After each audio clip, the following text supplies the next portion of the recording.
The smell of spring has definitely been in the air, and all of the snow has melted. So I've begun getting ready to start my garden. There are a lot of preparations that need to be done beforehand, and I have to wait a little bit longer before my tender seedlings can go outside. But to my astonishment, or must I say amazement, there was something on my railing of my deck, and I couldn't quite tell what it was. But it looked very odd. At first I went, "Oh, that's a butterfly. Oh, it's in the shade of the green evergreens behind it, so I can't really see clearly what I'm looking at." But the closer I got, it amazed me even more, because this particular butterfly, which is called the question mark butterfly, was not afraid of me. I could have touched it. I probably could have pet it. I probably could have sat down and had lunch with it. Yeah, I got very, very close, within a few inches of this butterfly, and it never moved. I moved very slowly. I approached from behind the butterfly. I went to the side. I went to the back. I swung around to the other side. He never opened his wings, or she. It looked like a piece of wood. The wings looked like a piece of wood. Almost like a crinkled leaf, but more like wood, like jagged wood, the edges of wood that had begun to rotten. So this was amazing to me, the nature's camouflage for this butterfly. It was just I'd never seen anything like it. It's like one year I had bought cedar bark, red cedar bark, for my hostas bed. And we had rain that spring, and quite a bit of rain, so the bark stayed quite damp. And it was in the shade of a hydrangea bush. So all these weird looking mushrooms started popping up, and they looked like ears. Well, let me tell you, you go out in your garden and you go to see your hostas, and you see things coming out of the ground that look like ears. I mean, literally, folks, ears. Yeah, that'll set you back a time or two. So never be in a hurry when you're outside in your garden. Take time to just sort of look around. I'm at an age where I have to do a little work and then sit down, then do a little work and then sit down.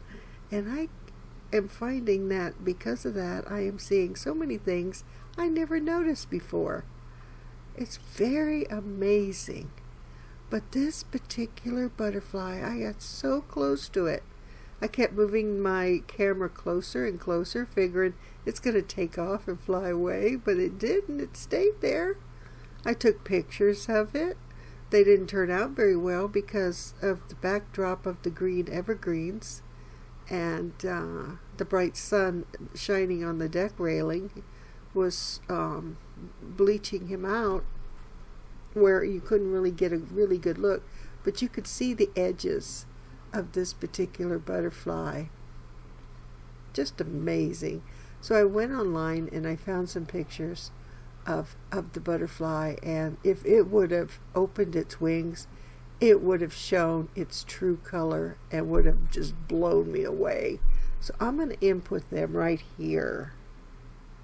So with the neutral shade for the background, you could see more clearly what it looks like. Wasn't that amazing? I just find it amazing. I've been dreading all spring when I heard about the gypsy moths' return, and they do so much damage to trees. It is unbelievable. They will kill your tree. No joke, folks. They will. They will kill it. They will take it out. They will just annihilate every leaf on that tree and just suck all the goodness out of your tree. And I heard that this year, yet again, this will be the third year in a row where they will come in. There were thousands of them on one of my trees last year. They will come in again this year. So the tree that they attacked last year, I cut way back. All the leaves are gone from this tree. In the early spring, I was out there cutting the remaining leaves off, and needless to say, this whole gnarly tree is trying to grow back. It's trying to sprout again. So you can cut every leaf down, you can cut a tree down, and it will try to survive. And it will try and sprout and continue to try and live. Now that's amazing, isn't it? Cut a tree down and it will try and grow back. And most times it will grow back. I cut another small tree that I was keeping about 3 feet tall in my yard, and I cut it right down to ground level early spring, and it is coming back as well, and it's leafed out. It had a disease for the last couple of years on its limbs where it looked like, I don't know, boils, I guess. I don't know. At first I thought a big animal had a dump on it, sort of what it looked like, but it was very, dried out and hard and wrapped itself around the limb, cutting the limbs off, thinking, where the disease was and getting rid of it out of my yard. But it came back time and time again on this particular tree.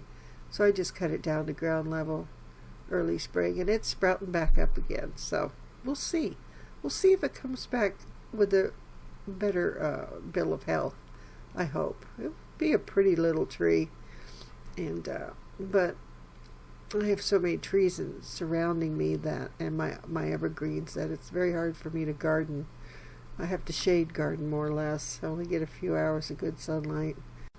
So since the groundhog took up residence in my neighbor's yard, I decided to do a destruction plant. I call it my destruction noodle plant. So I know he's going to come into my yard as soon as I put out my seedlings and my vegetables of all different kinds, because quite a few of them he loves. But what he supposedly loves the most is corn. Did you know corn is from the grass family? I didn't know that till I researched the groundhog. Yes, so I thought, why don't I plant corn? But by geez, I didn't have any corn. But I had popping corn, so I thought, why not soak a few of the kernels and give it a try? Well, maybe perhaps more than a few I have in that bowl. Because I figured not all of them are going to germinate, right? I mean, it's Orville Redenbacher popping corn that when you want a snack in the evening, you put it in the microwave and you pop the heck out of it and add a little salt and butter. And anyway, I digress.